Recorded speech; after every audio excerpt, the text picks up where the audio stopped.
As predicted, there's a follow-up question from the jury in the Rittenhouse trial.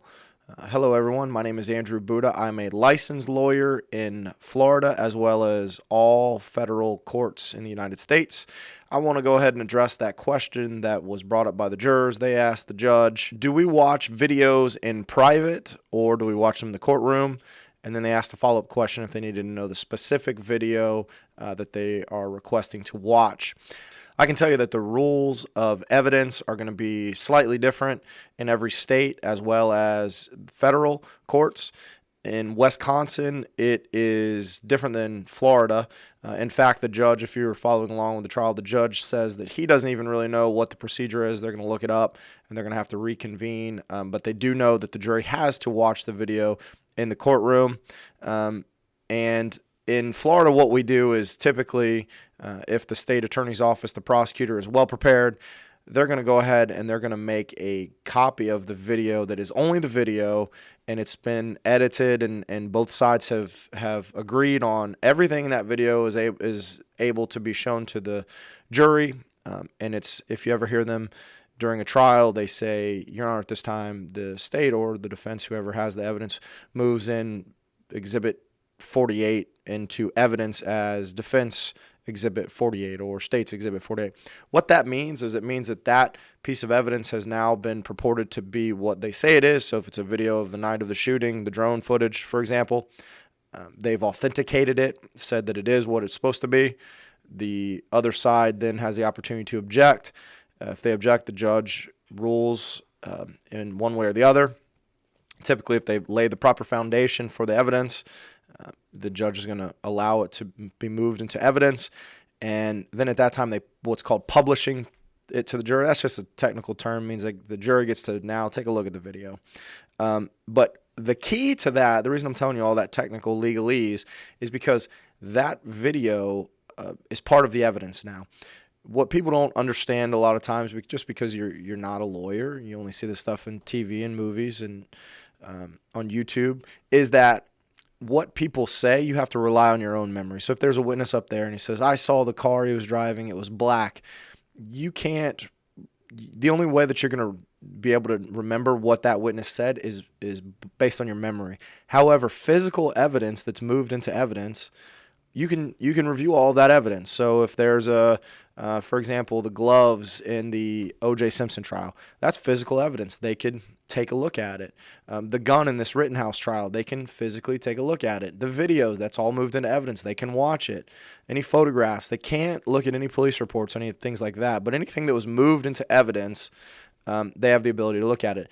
In Florida, a well-prepared prosecutor and defense attorney usually have a copy that is only that video that they want to show.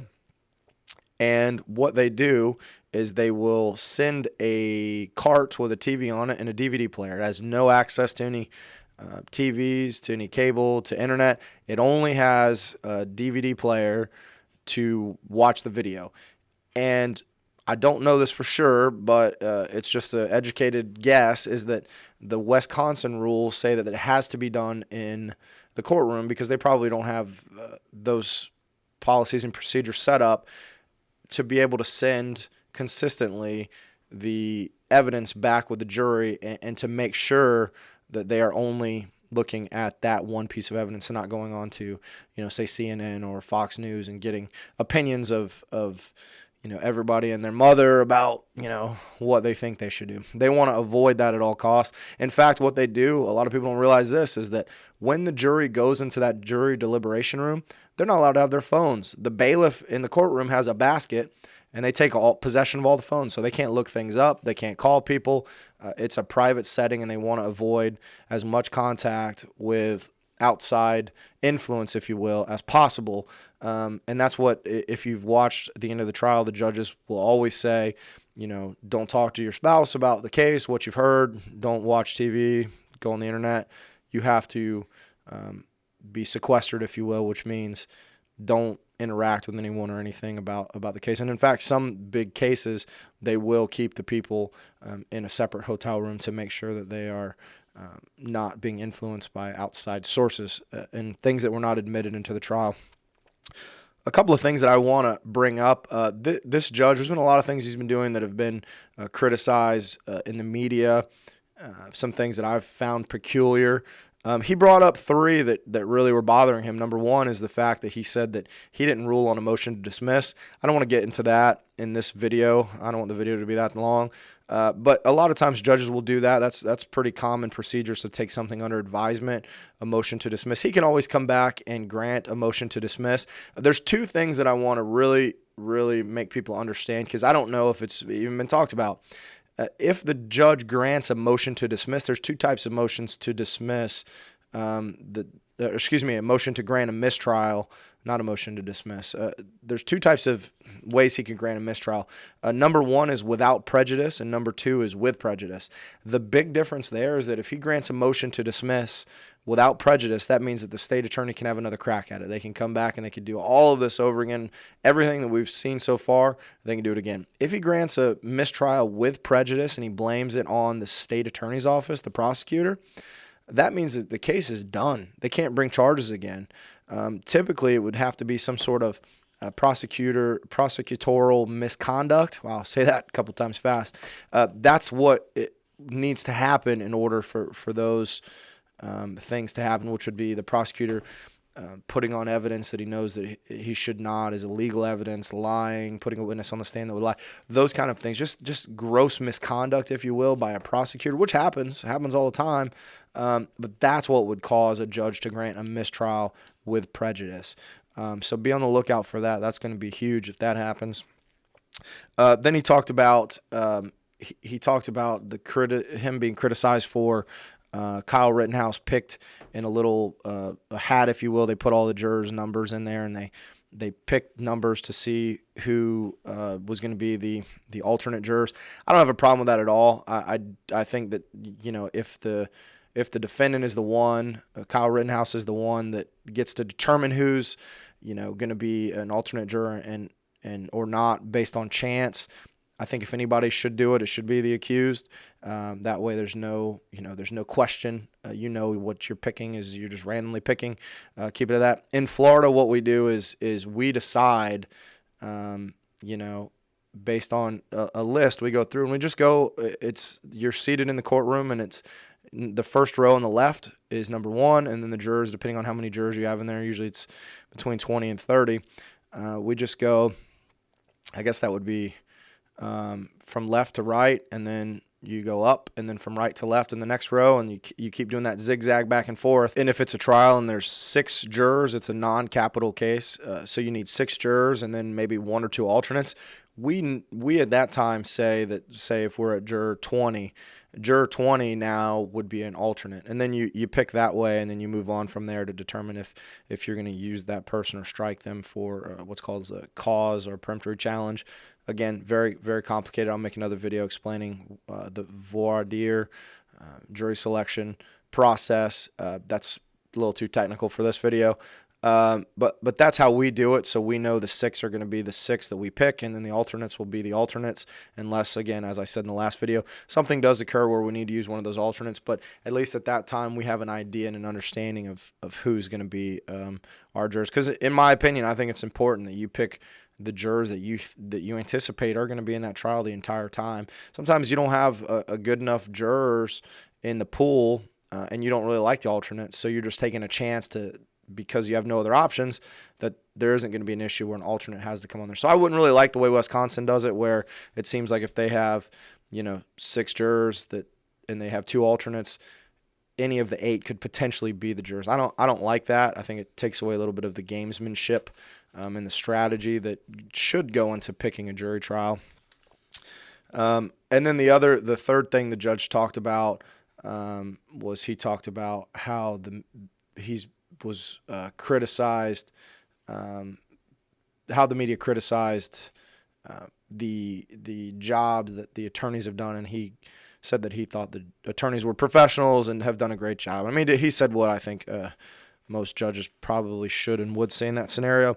One of the things the defense attorney said is they were going back and forth about watching the video.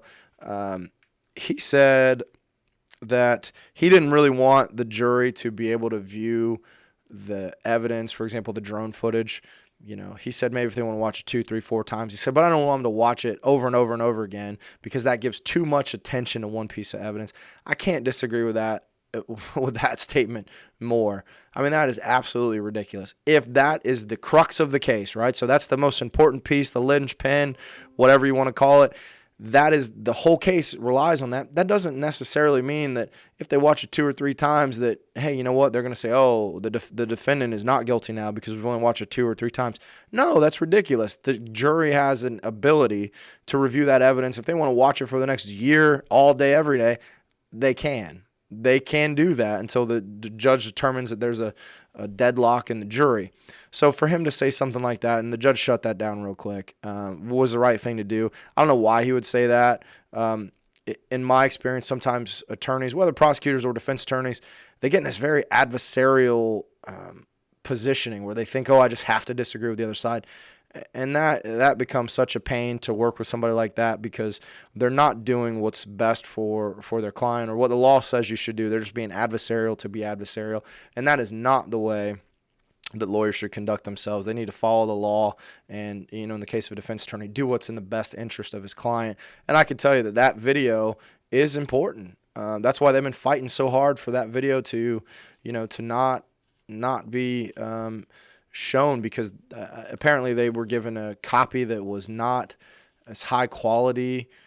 At first, they were given the higher quality after the case was closed, which is completely unethical if it was done maliciously. There's a lot of things going on in this trial that could potentially cause it to be a mistrial.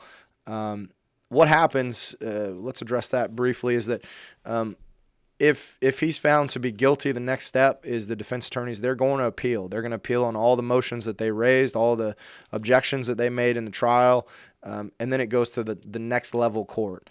In Florida, we have the circuit court, which is the first court that would try all felonies. Then it goes to a district court of appeals, and then from the district court of appeals, it goes to the Supreme Court of the state, and that's the last court that would hear it in the state.